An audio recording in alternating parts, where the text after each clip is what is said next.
Hi, this is the WTF SDK character creation tutorial part 3. We've basically finished the main tab of the character creation process, and now we're going to move on to the action tab. So once you've imported the animation, the action tab becomes active. And at the very beginning, like the playable character, you see a set of actions that are basically required for this particular character. Now, the difference between a playable character and an NPC is that the NPC has a very small list of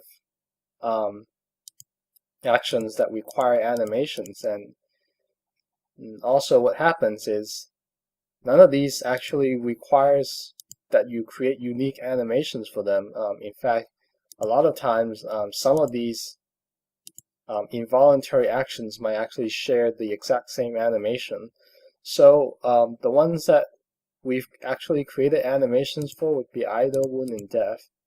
And so let's start with those. And what you want to do is associate a character action with an animation that you've already created. So the first three are pretty simple because I created the idle animation for the idle action, wound animation for the wound action, and so forth.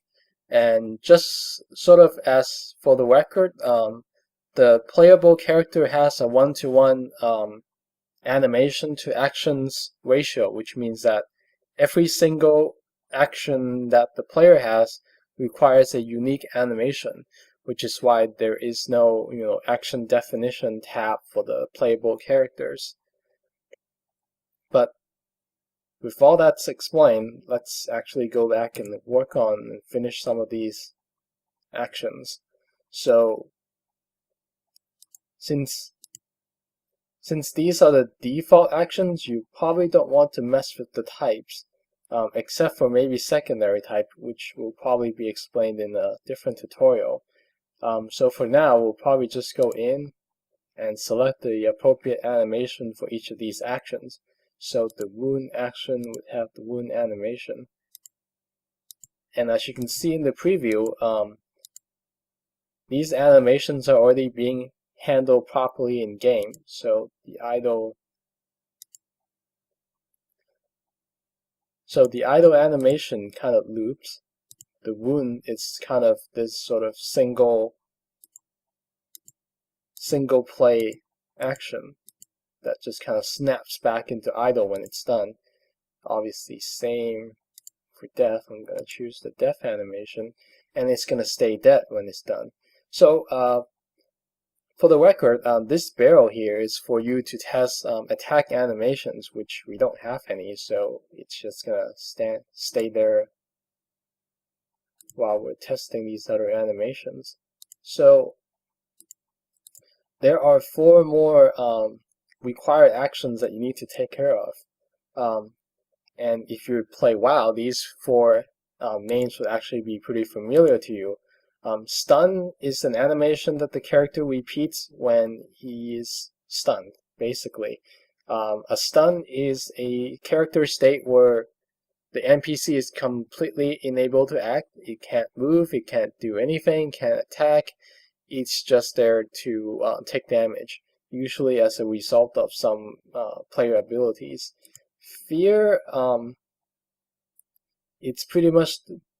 it's also an involuntary action. However, with fear, the character actually moves while it's unable to do anything else. So, which is why you probably want to associate a move action to it. One thing to remember is not to assign this fear action as something in the behaviors tab, and I'll kind of remind you of that later on.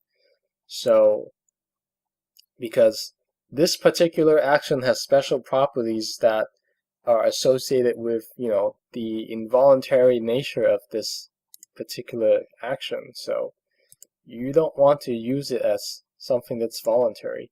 something screwy will happen when you try to do that. And you also want to adjust the speed. Oh, if I do that too quickly, if you look at details, some of the actions, well, in particular fear, allows you to actually adjust the speed that the character is moving. And usually with a fear action, the character moves faster than normal.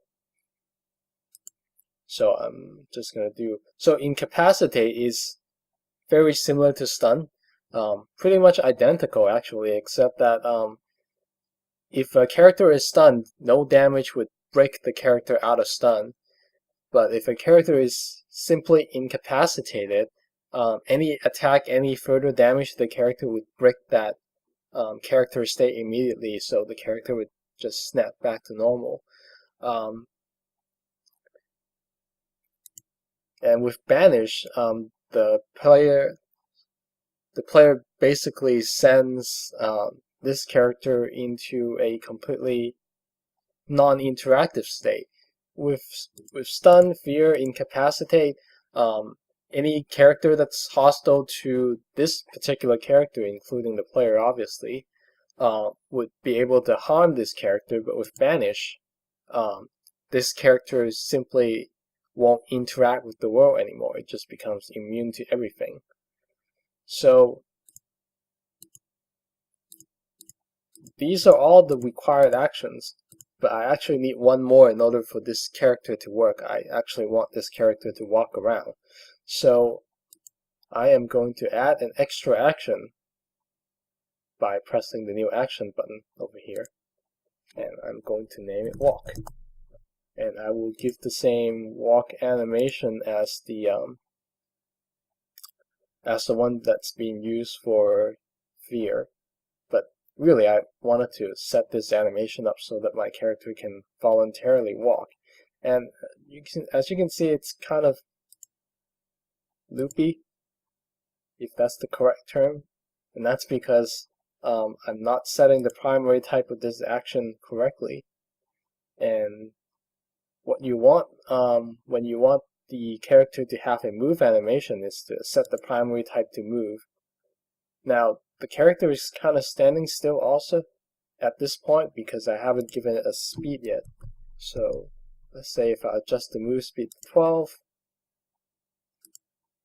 now the character actually looks correct walking around.